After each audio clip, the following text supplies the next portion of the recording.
Hello guys, welcome back to the channel. So for today's video guys, samahan nyo kaming mamalengke dito sa Canada, specifically dito sa Vancouver, British Columbia. So isa tong Asian store dito sa British Columbia guys. Ang tawag namin dito ay TNT. Dito kami madalas mamalengke guys kasi talagang fresh yung mga nandito. Like yan, nakikita nyo yung mga gulay. Yan, fresh yan. Medyo marami namang selection, no, pero syempre hindi pa rin maikukumpara guys yung kung ano yung meron tayo sa Pilipinas. Pero syempre kailangan nating gawa ng paraan kung ano yung mga meron tayo dito sa Canada, no. Ano naman, kumbaga yung mga vegetables naman nila dito is talagang masusustansya rin naman guys, no. Pero namimiss ko pa rin guys yung mga gulay natin sa Pilipinas, like yung mga saluyot natin, alokbati, yung mga ganyan, no. Alam nyo ba guys kung ano yung gulay na talagang namimiss ko, no? Yung talong guys, no. Kasi dito sa Canada, iba kasi yung texture ng talong dito. I think ang tawag nila dito is Chinese eggplant yata, no. Pwede na rin naman, pero kasi iba talaga yung talong natin dyan sa Pilipinas. Masarap siyang iprito lang or yung tortang talong. Iba talaga yung texture, no? And then, alam nyo ba guys, namimiss ko rin yung mga flea market natin sa Pilipinas. Yung mga talipapa, yung mga wet market natin, you know? Yung amoy ng talagang mga fresh, ng mga gulay, ng mga meat, at saka yung mga fish, yung mga ganyan, no? Nakakamiss din kasi sa Philippines guys, namamalengke din ako sa mga ganong market, no. Pero ever since nakarating kami dito sa Canada, lagi na tayo sa supermarket kasi ganyan ang setup dito sa Canada. So pagkatapos natin sa mga vegetables guys, syempre pupunta naman tayo dito sa meat, no. Syempre hindi to mawawala sa ating pamamalengke. So pero umiikot lang naman kami doon guys sa pork, sa beef, sa chicken, at saka sa fish. Ayan. So, kung makikita nyo naman dito, marami din selections. Yun lang, syempre, hindi yung sasabihin mo talagang fresh na fresh. Kasi yung mga ito, mga frozen na to. Pero dito sa TNT guys, ito yung isa sa nagustuhan namin dito. Kasi merong part dito guys na talagang nagtitinda rin sila ng mga fresh meats, no? I think yun yung mga bagong katay nila. Pero hindi ko yata nakuhanan eh.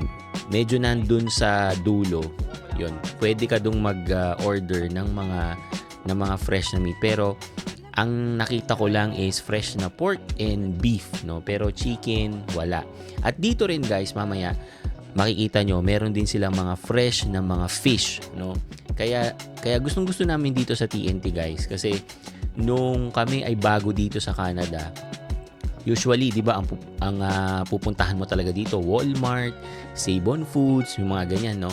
Pero nung nalaman namin to, yung Asian market na to, which is itong TNT, talagang nagustuhan din namin kasi may mga fresh talaga sila na selection. Mamaya makikita nyo, meron pa silang mga live fish, no? And syempre guys, pag pumupunta kami dito sa TNT, hindi pwedeng hindi kami bibili guys ng fried chicken nila dito, no? At ang tawag nila dito is yung Papa Chicken, no? I think meron silang tatlong variety nito, yung merong garlic, tapos yung roasted, no? Pero ang pinaka-favorite talaga namin dito is yung garlic, no, na flavor. Ayan. So, hindi ko alam kung sa lahat ng TNT ganun yung oras nila, no. Pero kasi dito sa TNT na malapit sa amin is 4 PM sila nag-i-start na mag-sell, no. And then talagang minsan talaga guys, pila yan, no. And nasa labas ka pa lang or nasa parking ka pa lang, maaamoy mo na talaga guys yung aroma ng chicken. Talaga nakakagutom siya, ayan, no. So, syempre, bumili kami, no. Talagang nakakagutom. So, habang ikaw ay umiikot sa loob ng supermarket, talagang parang inaakit ka nung amoy sa sobrang sarap, no. Tapos, papartneran mo yan guys nung, syempre, ng Mang Tomas, no. Yun. So, talagang napakasarap niyan guys, no. And, ito, nakakatuwa tong si auntie kasi, sabi niya sa amin, hindi pa luto yung garlic. After mga 10 minutes, pupunta kami ulit sa kanya. And then guys, binigyan niya kami ng pinakamalaking chicken, no? With the same price, 'di ba? So, talaga nakakatuwa. Solid and super sulit talaga nitong Papa Chicken.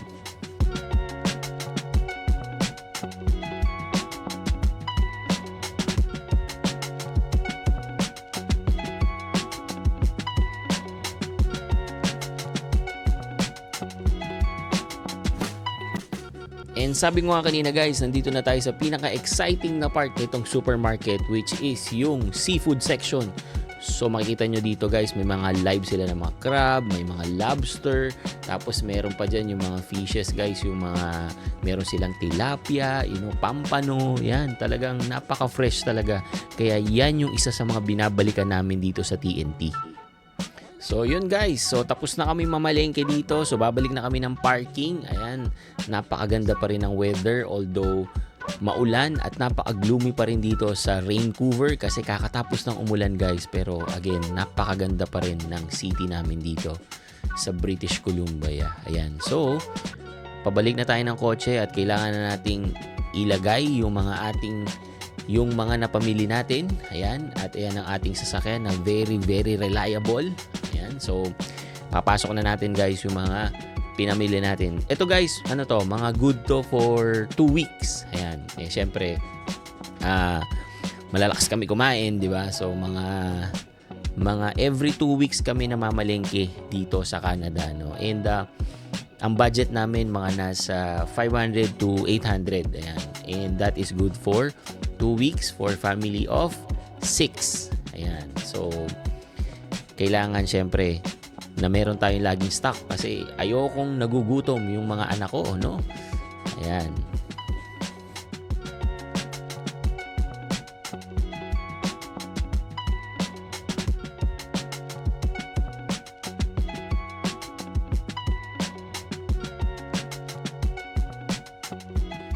At yun, tapos na nga tayong mamalengke guys, no? So, ganun lang tayo kabilis mamalengke. Siyempre, napaka-budgeted lang din ng ating money at saka ng ating oras, no? Ayan, so tayo ay pauwi na niyan. Magmamaneho na tayo pabalik ng ating bahay. Kasi naghihintay na rin yung mga anak ko sa amin, no? Ayan, so habang tayo ay nagmamaneho pauwi, no? Ano ba ang para sa amin mas maganda or yung mas pipiliin namin or yung mas convenient or mas masaya siguro, no? Yung pamamalengke ba sa Pilipinas or yung pamamalengke dito sa Canada, no?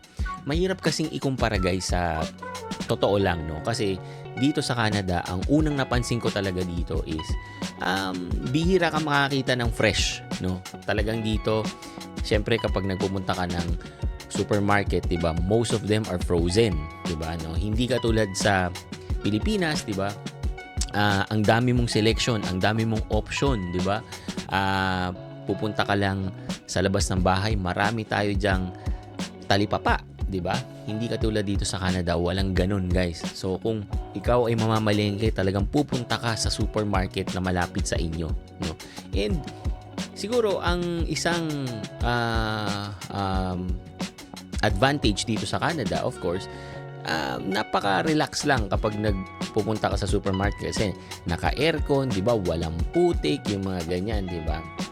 So para kang laging namamalengke sa SM or sa Rustans, yung mga ganyan, 'di ba? Yes, nakaka-miss guys mamalengke sa Pilipinas. Pero kasi again, meron pa ring mga advantages kaming nakukuha pag namamalengke kami dito sa Canada. Pero guys, pag kami ay nagbakasyon sa Philippines, isa ito sa mga unang mga gagawin ko sa Pilipinas, which is yung mamalengke ulit sa wet market or sa flea market or sa talipapa. Kasi iba rin talaga yung feeling. Kumbaga, it brings back the memory na pag ako ay namamalengke dyan sa Pilipinas.